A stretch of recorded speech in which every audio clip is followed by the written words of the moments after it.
Hey guys, तो कैसे हैं आप लोग। आज मैं एक नई सीरीज लेकर आया हूँ। इस सीरीज का 22 एपिसोड आ चुका है। आशा करता हूँ आपको पसंद आएगा। तो लास्ट एपिसोड में हमने देखा किंग नान ने वांग बिन को फाइट में हरा दिया था, क्योंकि वांग बिन ने किंग नान के सामने सरेंडर कर दिया था। इसलिए किंग नान उसके स्टोरेज बैग को लेकर वांग बिन को छोड़ देता है। किंग नान वांग बिन से मिले पील्स की मदद से कल्टीवेशन करके वॉर गॉड स्प्लिट को 9th ग्रेड में अपग्रेड कर लेता है, जिसके बाद वो ब्लड मिस्ट बैरियर के पास 9 पेटल गोल्डन नोटिस की तलाश में आ गया था, जहां उन्हें मिस यूअन मिलती है। साथ ही एक बंदा उन पर नजर रख रहा था। अब आगे एपिसोड की स्टार्टिंग में हम उसी ब्लैक फॉक्स कवर बंदे को देखते हैं, जो अब सभी के सामने आते हुए कहता है उसे नहीं लगा था इस 3 पेटल गोल्डन लॉर्ड्स की तलाश में इतने लोग यहाँ आ जाएंगे, और हवा में फ्लोट करने लगता है। शाओलिन बताता है इस पर्सन का नाम इंसा है, और ये सभी न्यू डिसाइल्स में टॉप 4th रैंक को होल्ड करता है, जिसे लिंजी साओ ने किंग नान को मारने का ऑर्डर दे रखा है, क्योंकि पर्सन एक स्ट्रेंज और ईवल मेथड के साथ कल्टीवेशन करता है। इसलिए इसका सामना कर पाना इतना भी आसान नहीं है। इधर इंसा कहता है किंग नान को सिर्फ 3 सेकंड्स का टाइम दे रहा है, इसलिए किंग नान इतने समय में उसके सामने नील डाउन होकर उसका सर्वेन बन जाए, वरना वो किंग नान को आज यही मार डालेगा।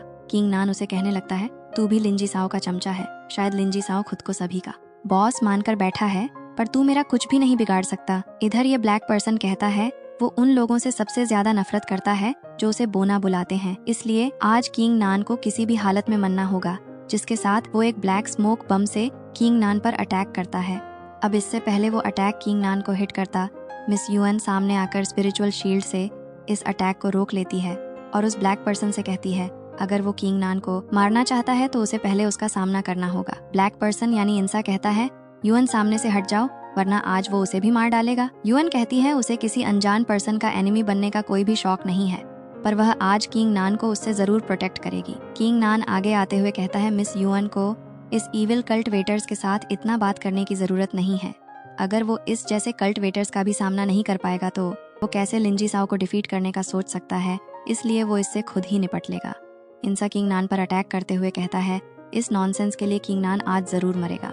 इंसा थंडर शॉट मूवमेंट से किंग नान पर अटैक कर रहा था, तो किंग नान भी 8 शॉट मूवमेंट से उसके सभी अटैक्स को आसानी से डॉज कर रहा था, जिसके साथ वो ब्लैक पर्सन को अपने पीछे फॉरेस्ट के अंदर ले जाने लगता है, जो देखकर शाओलिन और मिस यूएन भी किंग नान के पीछे जाते हैं। मिस यूएन बोल रही थी किंग नान की 8 शॉट मूवमेंट इंसा के लाइटनिंग मूवमेंट से कम नहीं है। इधर किंग नान तेजी से इंसा के आगे फॉरेस्ट की तरफ डीप में जा रहा था।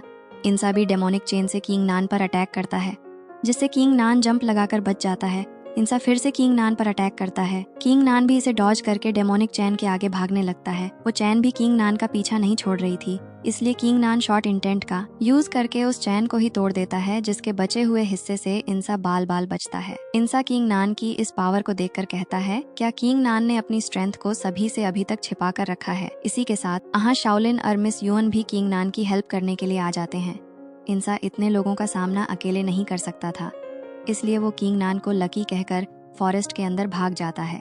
इधर मिसन कहती है ये पर्सन काफी ज्यादा खतरनाक है, जो लोगों को मारने के लिए लाइफ थ्रेटनिंग सोल चेन्स का यूज करता है, और इसने great state of man and machine integration stage को अचीव कर लिया है। इससे किंग नान काफी लकी है जो आज उसके हाथों यहाँ बच गया। किंग नान कहता है इतना परेशान होने की जरूरत नहीं है, क्योंकि उसे इंसा की रियल पावर का अंदाजा हो गया है। इसलिए वो इंसा के पीछे फॉरेस्ट में चला जाता है और उन दोनों को ब्लड बैरियर के पास उसका वेट करने के लिए कहता है। मिस यूएन किंग नान को रोकने की कोशिश करती है। शाओलिन मिस यूएन से कहता है इतना परेशान होने की जरूरत नहीं है, उसने किंग नान की पावर को देखा है, वो डेफिनेटली खुद को प्रोटेक्ट कर सकता है। सीन फॉरेस्ट के अंदर इंसा पर आता है, जो एक पेड़ पर अपना गुस्सा निकालते हुए कहता है सावन उसका वेट करे, नेक्स्ट टाइम वो इतना ज्यादा लकी नहीं होगा, क्योंकि उस समय वो उसे अपनी रियल डार्क वर्ड्स को दिखाएगा। इतनी देर में किंग नान वहाँ पहुँच गया था और इंसा से कहता है आखिर उसकी बातों का क्या मतलब है। इंसा किंग नान को अकेले वहाँ देखकर कहता है उसने यहाँ आने की हिम्मत कैसे करी, क्या उसे मौत से डर नहीं लगता। किंग नान कहता है क्या इंसा को अभी भी ऐसा लग रहा है कि उसे मारने के लिए किंग नान को अपने साथियों के साथ उस पर अटैक करना होगा, तो ये उसकी गलत फहमी है। इधर ये सुनकर इंसा अपनी मार्शल स्पीड को एक्टिवेट करते हुए कहता है आज किंग नान खुद मरने के लिए मौत के पास आया है। इंसा की मार्शल स्पीड एक 8th ग्रेड की वेपन टाइप साइथ मार्शल स्पीड थी, जिससे वो किंग नान पर अटैक करता है, पर किंग नान अपनी वर्गॉड मार्शल स्पीड के साथ इस साइथ वेपन को ही पकड़ लेता है। इधर इंसा किंग नान की 9th ग्रेड की मार्शल स्पीड को देखकर बुरी तरह से घबरा जाता है और वहां से भागने लगता है, पर किंग नान उसके साइथ वेपन से ही उस पर अटैक करके उसे वहीं मार देता है। सीन कट होकर ब्लड बैरियर के पास आता है जहाँ कुछ लोग बात कर रहे थे। अब तो ब्लड मिस्ट बैरियर का भी हटने का टाइम हो गया, पर किंग नान अभी तक नहीं आया, इसलिए शायद वो आज इंसा के हाथों डेफिनेटली मारा गया होगा। इनकी ऐसी बातें सुनकर मिस युअन भी परेशान होते हुए सोच रही थी, आखिर किंग नान कैसा होगा? अगर आज उसे कुछ हो गया तो वो सीनियर ब्रदर यांग को क्या जवाब देगी? पर तभी किंग नान वहाँ आ जाता है, जिसके हाथ में हिंसा की डेड बॉडी थी, जिसे वह सभी के सामने फेंकते हुए कहता है उसने हिंसा को मार डाला है। अगर इसमें किसी को शक है तो उसके साथ फाइट करके देख सकता है, और इसके बाद भी किसी को अगर 3 पेटल गोल्डन लोटस चाहिए तो वो पहले मेरा सामना करे। किंग नान के हाथ में इंसा की डेड बॉडी देखकर किंग नान से लड़ने की किसी की भी हिम्मत नहीं होती, इसलिए वह सभी यहाँ से भाग जाते हैं।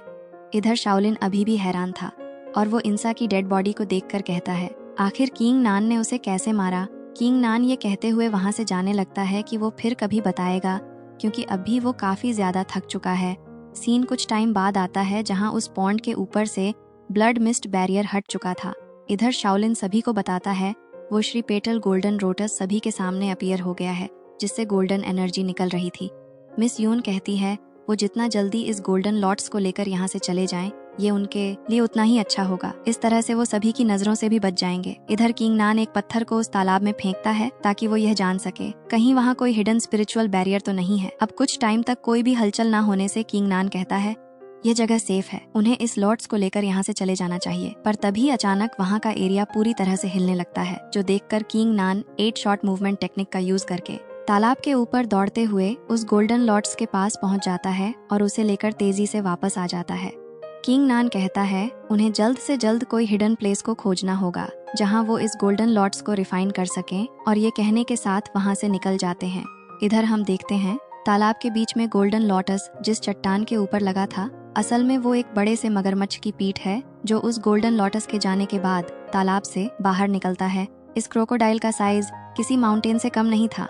साथ ही हम एक पर्सन को देखते हैं जो उस क्रोकोडाइल की पीठ पर स्पिरिचुअल शील्ड के अंदर खुद को कवर करके छिपा था। अब ये पर्सन कौन है और यहाँ क्या कर रहा है? इसी सस्पेंस के साथ हमारा एपिसोड यहीं पर एंड होता है, तो मिलते हैं नेक्स्ट वीडियो में।